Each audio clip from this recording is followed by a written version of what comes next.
முதல் வாசகம். கடவுள் உரைத்தார், அஃது அவ்வாறே ஆயிற்று. தொடக்க நூலிலிருந்து வாசகம். அதிகாரம் 1, இறைவசனங்கள் 1 முதல் 19. தொடக்கத்தில் கடவுள் விண்ணுலகையும் மண்ணுலகையும் படைத்த பொழுது, மண்ணுலகு உருவற்று வெறுமையாக இருந்தது. ஆழத்தின் மீது இருள் பரவி இருந்தது. நீர்த்திரளின் மேல் கடவுளின் ஆவி அசைந்தாடிக் கொண்டிருந்தது. அப்பொழுது கடவுள், ஒளி தோன்றுக என்றார்.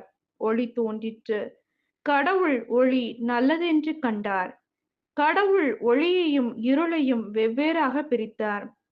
கடவுள் ஒளிக்கு பகலென்றும் இருளுக்கு இரவு என்றும் பெயரிட்டார்.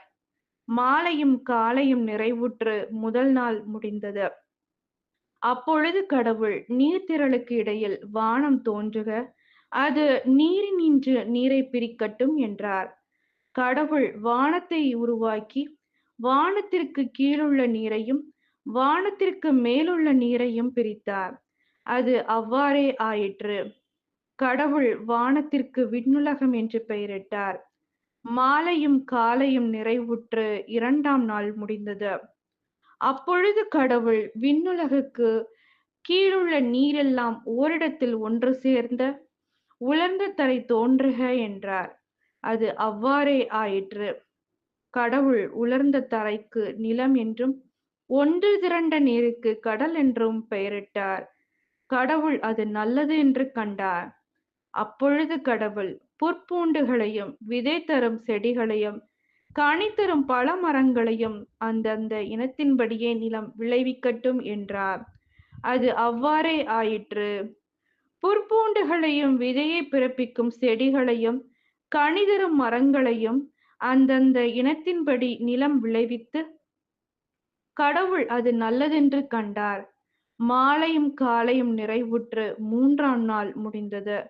அப்பொழுது கடவுள் பகலையும் இரவையும் வெவ்வேறாக பிரிப்பதற்கும், காலங்கள், நாட்கள், ஆண்டுகள் ஆகியவற்றை குறிப்பதற்கும், விண்வெளியினில் ஒளிப்பிழம்புகள் தோன்றுக, அவை மண்ணுலகிற்கு ஒளிதர, விண்வெளியினில் ஒளிப்பிழம்பாக இருக்கட்டும் என்றார்.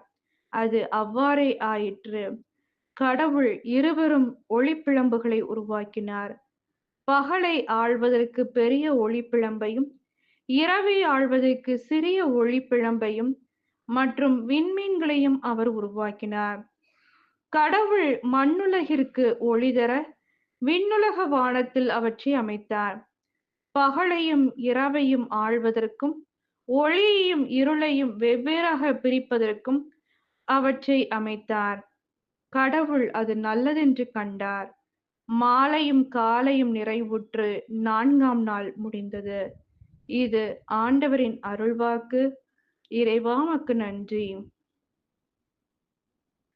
நற்செய்தி வாசகம். இயேசுவை தொட்ட அனைவரும் நலமடைந்தனர். மார்க் எழுதிய தூய நற்செய்தியிலிருந்து வாசகம். அதிகாரம் 6, இறைவசனங்கள் 53 முதல் 56. இயேசுவும் அவருடைய சீடர்களும் மறுகரைக்கு சென்று கெனசரேத்து பகுதியை அடைந்து படகை கட்டி நிறுத்தினார்கள்.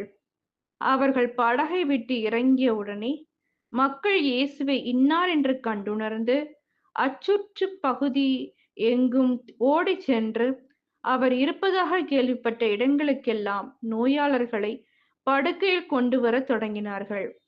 மேலும் அவர் சென்ற ஊர்கள், நகர்கள், பட்டிகள் அனைத்திலும் உடல் நலம் குன்றியோரை பொது இடங்களில் கிடத்தி, அவருடைய மேலுடையின் ஓரத்தையாவது அவர்கள் தொட அனுமதிக்குமாறு அவரை வேண்டினார்கள். அவரை தொட்ட அனைவரும் நலமடைந்தனர். இது கிறிஸ்துவின் நற்செய்தி. கிறிஸ்துவே உமக்கு புகழ்.